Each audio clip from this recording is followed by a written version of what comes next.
Hi. The next agent of gradation is wind.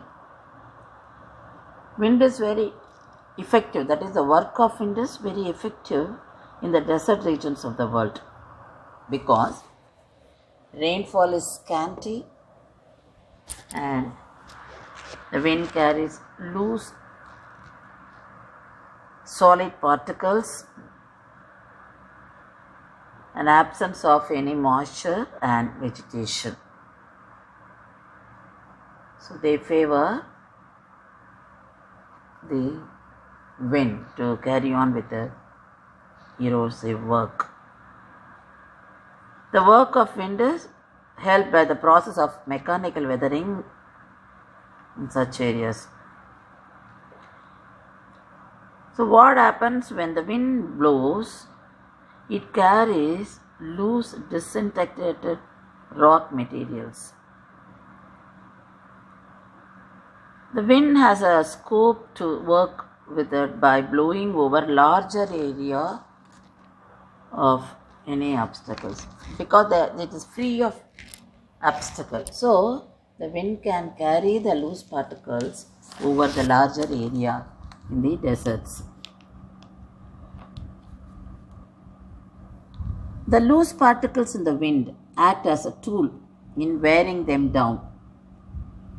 That is, when the wind blows over the rock, you find the rock materials, tiny particles in the wind, which are suspended in the air, they blow over the rock and erode.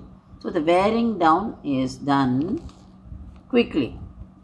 This work of wind is limited to heights close to the ground. So the erosive action is also taking place closer to the ground. And wind cannot carry the sand particles very high. So wind action depends on the size of grains, then speed of wind and length of time it continues to blow. The sand grains wear away the rock by erosion, abrasion. So the wind carries the sand particles with it and it blows against the rock, and those loose particles help the wind to erode this ocean. The loose surface material is blown away by wind from land through the process known as deflation. The polished rock surfaces and boulders having big cavities in them are often observed in deserts facing the direction. So you can find that. So this is like cavity. So wind blows from this side. So that side of the rock is eroded. The maximum erosion of an upstanding mass of rock occurs slightly above its ground level, where friction close to the ground is absent and sand content in air is yet high. The intensity of cutting into the rock decreases both upwards as well as downwards from this level of maximum erosion by wind. The isolated granite rock masses near Jodhpur in Rajasthan are found similarly undercut, giving them a characteristic mushroom forms.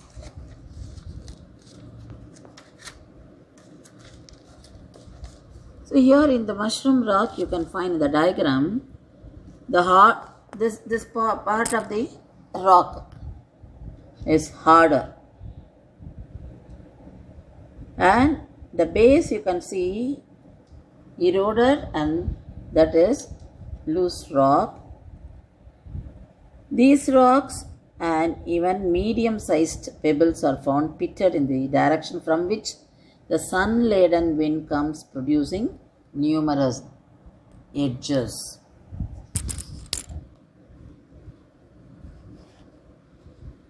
Sometimes the wind removes the sediments down to the water table as a result of continuous deflation. It will be like this. The erosion will take, this is what deflation. that gives rise. So that kind of deflated gets filled with rainwater, and that later came to be known as oasis. So there alone you find vegetation. Around oasis you find vegetation in the desert region. So when the velocity of wind decreases, the wind starts dropping the load.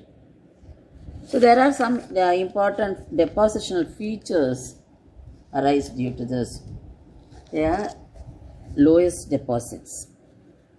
So the wind-borne loess deposits of such a fine dust particles and are transported over great distances, sometimes quite beyond the desert region.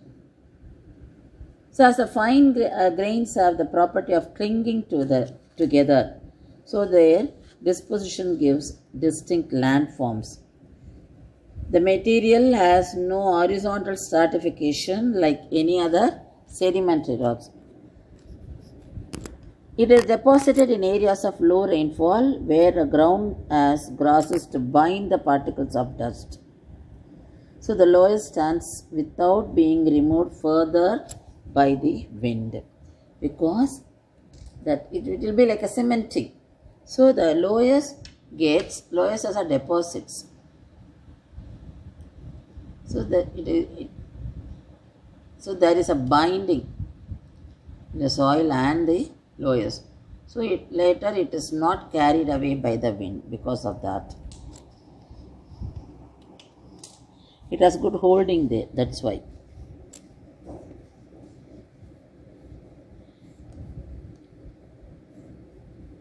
The next one we find the loess deposits very soft and at the same time resistant to erosion, and streams have cut down deep valleys into it with almost vertical walls of loess standing on their sides.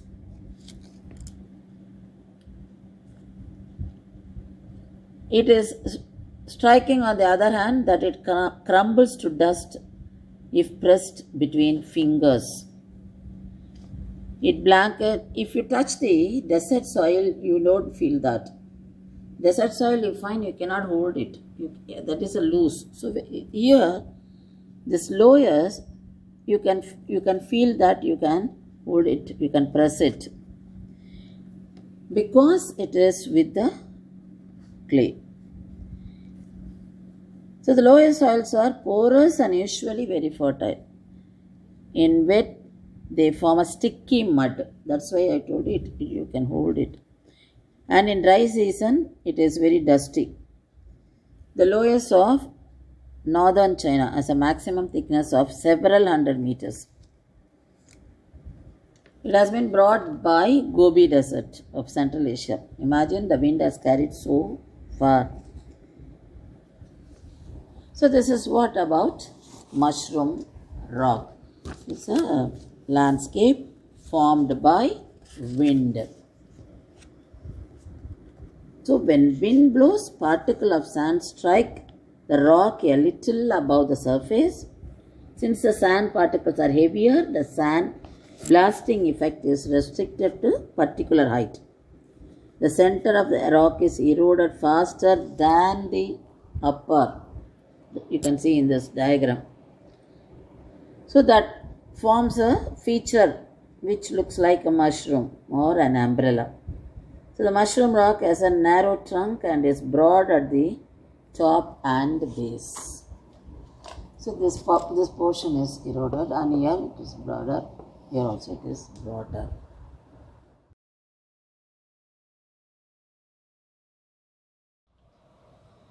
Hello. Now next feature formed by wind in the desert. Sand dune. So look at the sand dunes drawn in on the board. Sand dune is a mound, a hill or a ridge of sand with a crust. You can see the crust on top of this. This portion is a crust.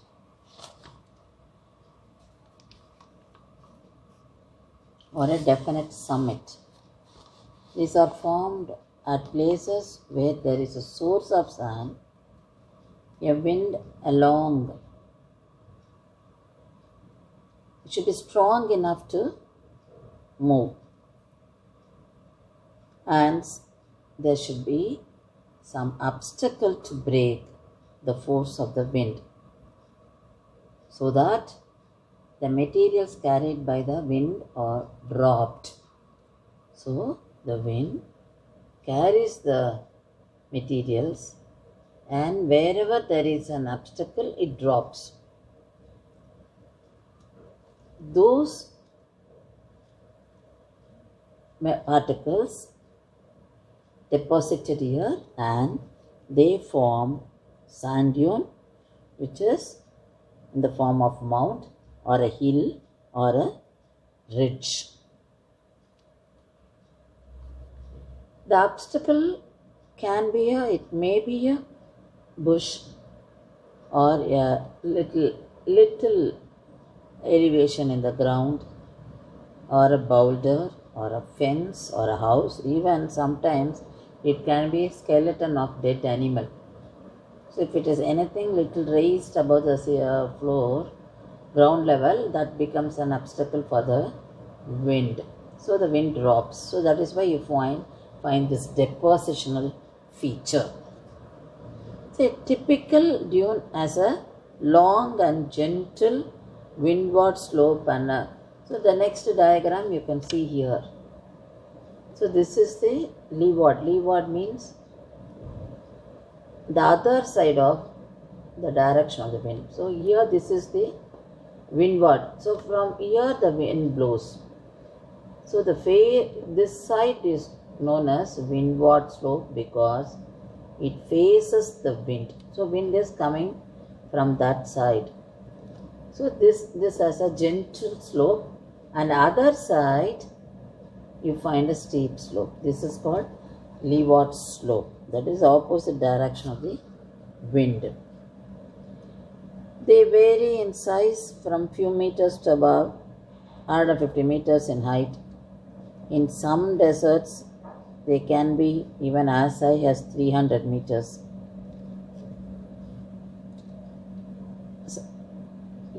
Sand dunes are not only found in deserts, you can find even in the floodplains of rivers and beaches along sea coast and lake shores where loose sand is available.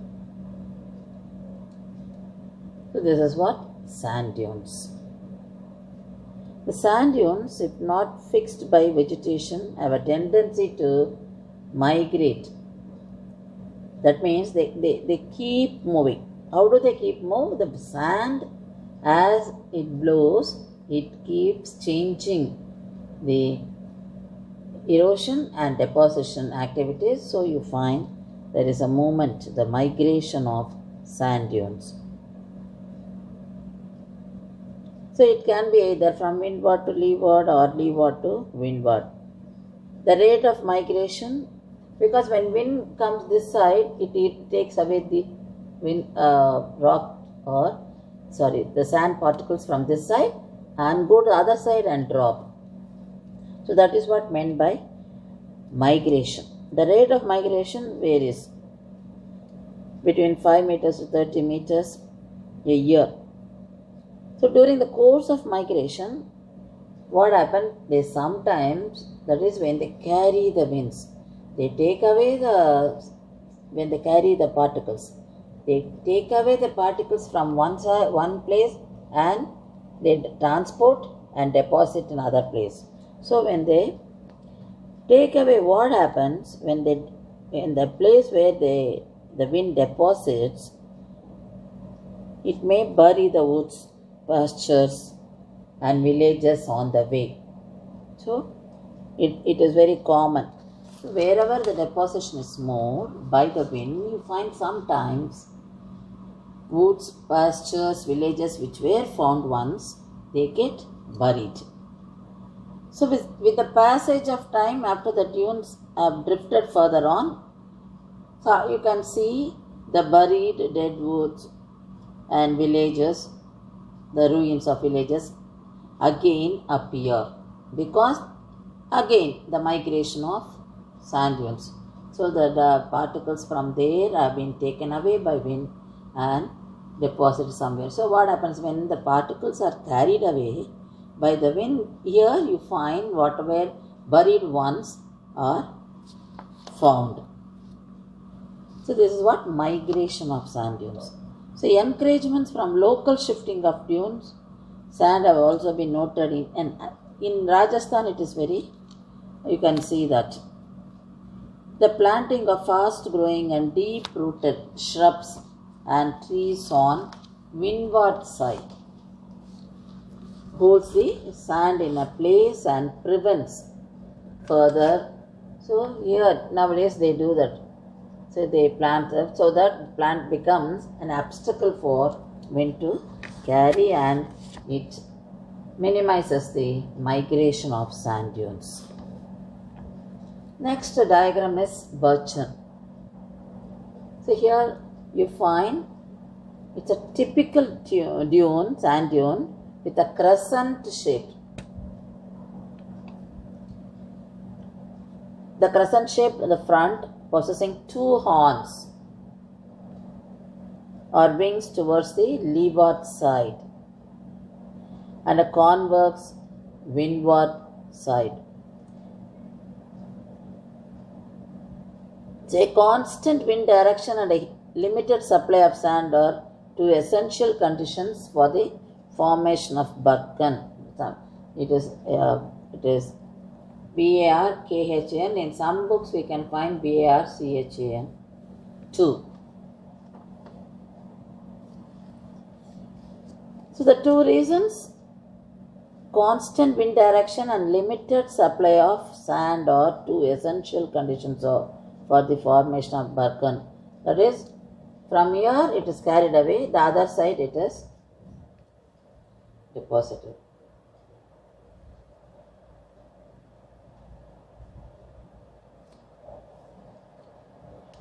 And this Barkhans also migrate like ordinary sand dune. Then you find longitudinal sand dunes, long narrow ridges of sand lying parallel to the direction of winds and running often to great distances. So that is why you find like this. Suppose the wind direction is this way, you find sand dunes will be like this. This is called seef, longitudinal sand dunes. They are long, narrow edges of sand, lying parallel to the winds. It's a sharp and narrow nature of sand ridge. The dominant winds blow straight along the corridor between the line of these dunes so that they are swept clear of sand. If a crosswind blows and persists for some time, one of the horns of Barkhans will be elongated, converting it into seef type or sand dune. That means the wind, like that, you find this. So where wind blows, the constant winds, you find there, it carries away, and you find this longitudinal